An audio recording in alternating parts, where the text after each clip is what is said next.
नमस्कार. वेदांता ऑनलाईन क्लासेसमध्ये आपलं स्वागत आहे. वेदांता क्लासेस आपल्यासाठी एक ऑनलाईन लेक्चर सिरीज घेऊन येत आहे. त्यामध्ये मी रुपेश नितनवरे तुम्हाला शिकवणार आहे बेसिक इंग्लिश ग्रामर. यामध्ये सर्वात आधी आपण शिकणार आहोत टेन्सेस. टेन्सेसचं पण आपण बेसिक शिकणार आहोत. आपण बेसिक अगदी फर्स्ट स्टेप पासूनच शिकू, जेणेकरून मराठी मीडियमचे विद्यार्थी, हिंदी मीडियमचे विद्यार्थी आणि सेमी इंग्रजीचे विद्यार्थी जे आहेत त्या सर्वांना त्याचा फायदा होईल. त्यामुळे मी तिन्ही लँग्वेज मध्ये ते शिकवण्याचा प्रयत्न करेल. तर सर्वात अगोदर आपण टेन्सेस शिकण्या अगोदर त्याच्यामध्ये काय पार्ट्स असतात ते शिकूयात. तर सर्वात महत्वाचं म्हणजे सब्जेक्ट. आता हे सब्जेक्ट काय आहे तर त्याला मराठीमध्ये कर्ता म्हणतात, हिंदी में जो कार्य करता है. फॉर एग्जाम्पल, अगर ये सेंटेंस है I am going to school, इसका हिंदी में अगर हम अनुवाद देखें तो क्या होगा कि मैं स्कूल जा रहा हूं. ठीक है. अभी इधर स्कूल कौन जा रहा है तो मैं, वो हमने आई से डिनोट किया है. तो ये जो आई है यह है इस सेंटेंस का कर्ता यानी कि सब्जेक्ट. ठीक है. सब्जेक्ट जो आई या फिर यू या फिर दे या फिर इट या फिर वी या फिर कोई भी हो सकता है, जो सेंटेंस में कार्य करता है उसको हम कर्ता या फिर सब्जेक्ट उसको कहते हैं. तो जब हम टेंसेस के फॉर्मूला पढ़ेंगे तब हमको ये चीजें सब बहुत ही इंपॉर्टेंट है. क्योंकि हमें अगर ये समझ में नहीं आया अगर सब्जेक्ट ही क्या है तो हम टेंस का फॉर्मूला नहीं समझ पाएंगे. अगर हम फॉर्मूला नहीं समझा तो फिर हम उसको ट्रांसलेट नहीं कर पाएंगे. और क्योंकि हमें ग्रामर करना है, अगर हम वो सेंटेंस बना ही कैसे है इस तरीके से अगर करेंगे तो ग्रामर कभी भी उसके रूल्स वगैरह लर्न करने की जरूरत हमको नहीं पड़ेगी. तो इसलिए हम स्टेप बाय स्टेप बेसिक से पढ़ेंगे. अभी वो सेंटेंस में कैसे यूज होता है तो देखो, ही इज डुईंग होमवर्क. मराठीमध्ये याचं ट्रान्सलेशन कसं होईल तो अभ्यास करीत आहे. कोण करत आहे अभ्यास तर तो, म्हणजे कार्य करणारा कोण आहे तो. आणि हा ही जो आहे तो होईल कर्ता. दुसरं वाक्य पाहूया. Sameer did this work. हे काम समीरने केले आहे. हे काम समीरने केले. तर इथे काम कोणी केलेले आहे तर समीरने. मग कार्य तो करतोय म्हणून हा झाला समीर काय झाला कर्ता, म्हणजे काय सब्जेक्ट. तर हे सब्जेक्ट जो है तो खूप इंपॉर्टेंट फैक्टर है. तो सब्जेक्ट के बाद सबसे इंपॉर्टेंट जो है वो है हेल्पिंग वर्ब. अभी देखो 3 काल होते हैं, जैसे कि हिंदी में अगर बताया जाए तो क्या, वर्तमान काल, भूतकाल और भविष्यकाल.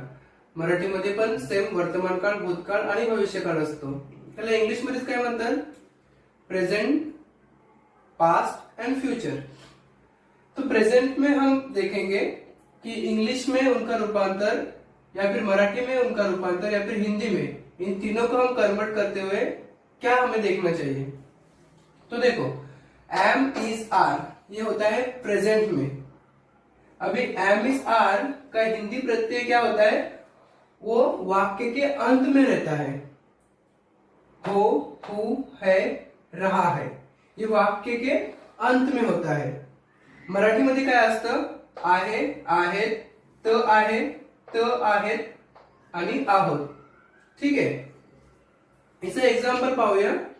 मी मराठीत आणि हिंदी दोन्ही मध्ये ट्रान्सलेट करून सांगेल त्याचा यूज कशा पद्धतीने केला जातो. He is a good boy. याला जर आपण मराठीत ट्रान्सलेट केलं तर कसं होईल, तो एक चांगला मुलगा आहे. आला नाही ते आहे. वैसे अगर हम इसे हिंदी में ट्रांसलेट करें तो कैसे आएगा, वह एक अच्छा लड़का है. आलं ना है. ते शेवटचे प्रत्यय आपण पाहायचे तेव्हा हे कुठे लावायचं ते आपल्याला कळेल. दुसरं सेंटेन्स पाहूया. You are doing great job.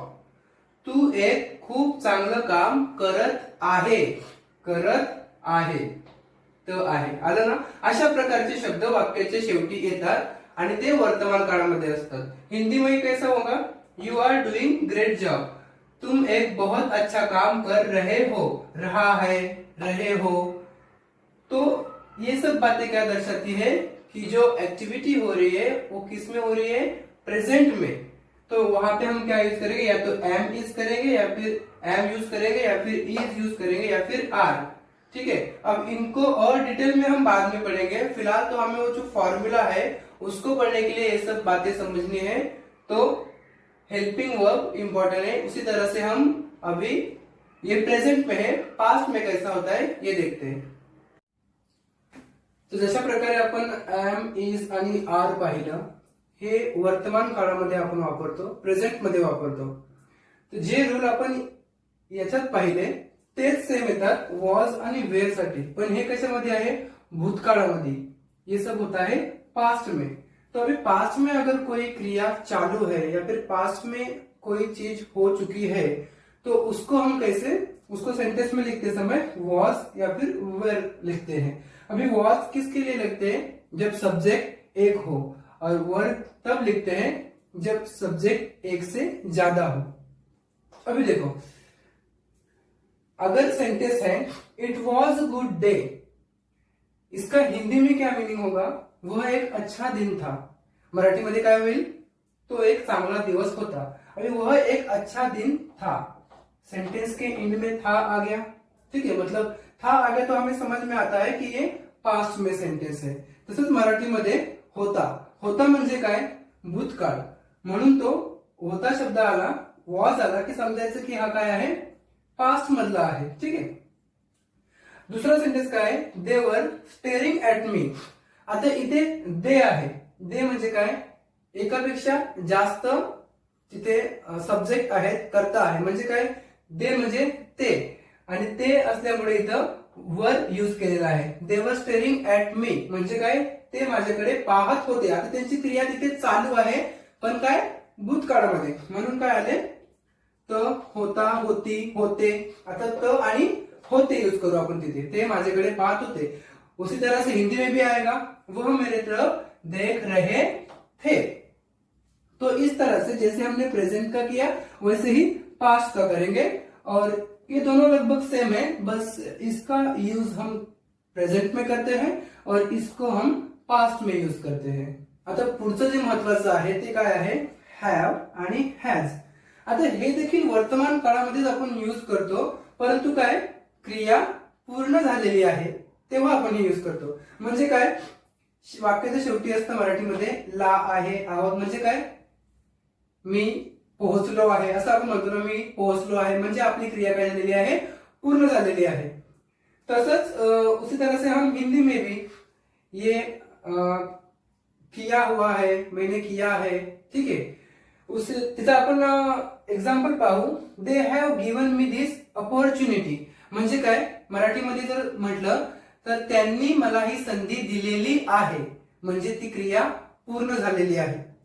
Hindi में कैसा आएगा, उन्होंने मुझे यह अपॉर्च्युनिटी दी है, म्हणजे क्रिया जेव्हा पूर्ण होते आणि ती वर्तमान काळामध्ये असते तेव्हा आपण हॅव आणि हॅजचा वापर करतो। आता इथं हॅव जे आहे, they have given me this opportunity, have आणि हॅज, हॅज शी हॅज असं देखील म्हणू शकतो, किंवा इट हॅज असं देखील म्हणू शकतो। ठीक आहे, the she has made this cake म्हणजे काय, तिने हा केक बनविला आहे। हिंदी में कैसे कहेंगे कि उसने यह केक बनाया है, म्हणजे क्रिया पूर्ण झालेली आहे। ठीक आहे, तेव्हा आपण काय वापर करतो, हॅव आणि हॅज। आता सेम जे असते, इथे क्रिया पूर्ण झाली आहे पण काय आहे, वर्तमान काळ आहे। आता हॅड म्हणजे काय, क्रिया पूर्ण झालेली आहे पण काय आहे, भूतकाळ आहे। तो मराठीमध्ये काय होतंय, ला, होता, होती, होते, म्हणजे काय, सेंटेंस पाहूया। हिंदी में उसका क्या होता है, किया था, हुआ था, जे भूतकाळातले, जो भूतकाळ में होते उस तरह के। तो he had told me about this, याचं जर आपण मराठी पाहिलं तर काय, त्याने मला याबद्दल सांगितलं होतं, म्हणजे पास्ट मध्ये, भूतकाळामध्ये ती क्रिया काय केलेली आहे, कंप्लीट झालेली आहे, म्हणून हैड वापरलाय। हिंदी में देखेंगे तो उसने मुझे इसके बारे में पहले ही बताया था, मतलब क्या, वहां पर ये क्रिया जो है वो पूरी हो चुकी है। अभी इसमें है कुछ डाउट्स भी होंगे, सब चीजें कवर नहीं होगी, लेकिन हमें क्या देखना है कि जो फॉर्मूला है उस फॉर्मूले में हम जो पढ़ रहे हैं, हमको जो लर्न करना है वो एग्जैक्टली क्या है वो एक्सप्लेन करने के लिए ये सब बातें हैं।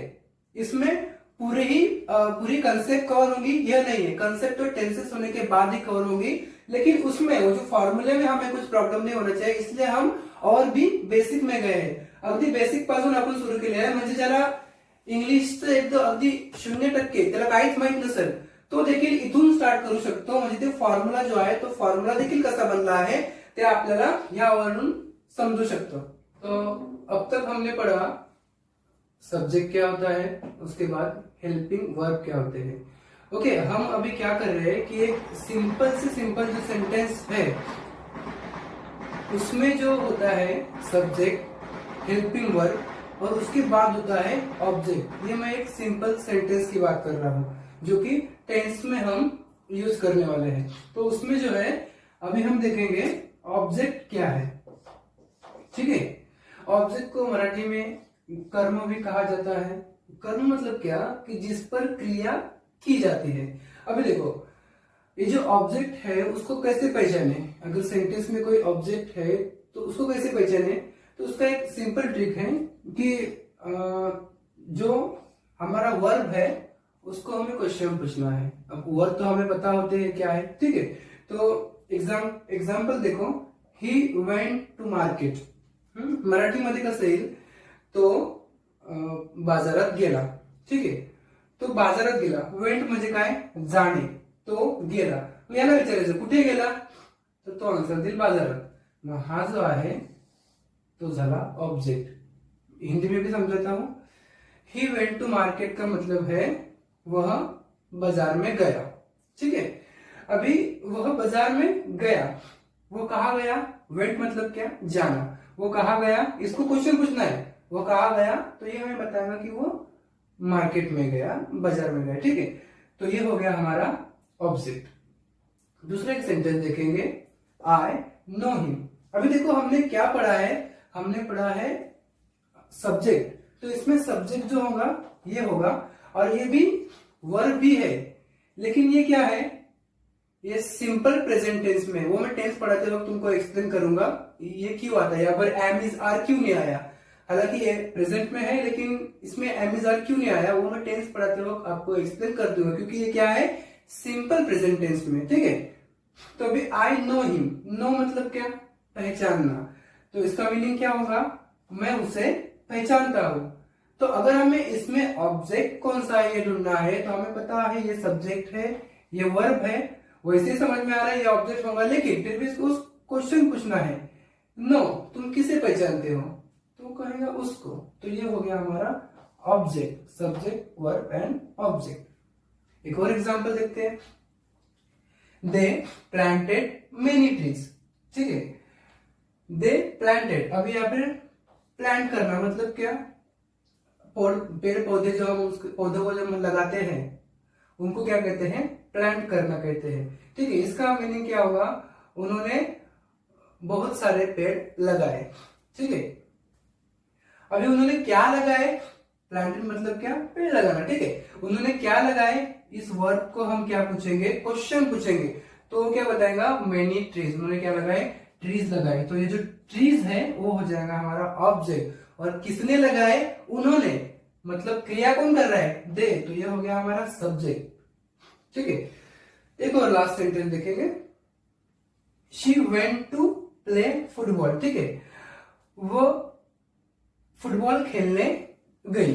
ठीक है, वो क्या करने गई, प्ले मतलब क्या खेलना, प्ले को पूछना, वो क्या करने गई, तो फुटबॉल खेलने गई। ठीक है, तो ये हो जाएगा हमारा ऑब्जेक्ट, और कौन गई ये, तो ये हो जाएगा हमारा सब्जेक्ट।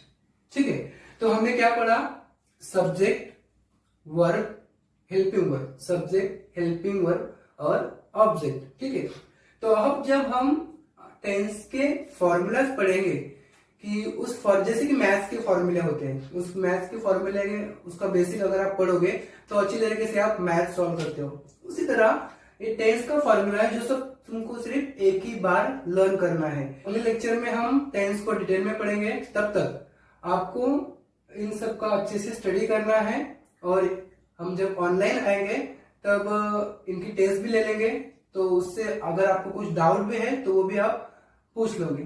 तो हम अगले लेक्चर में मिलते हैं। धन्यवाद।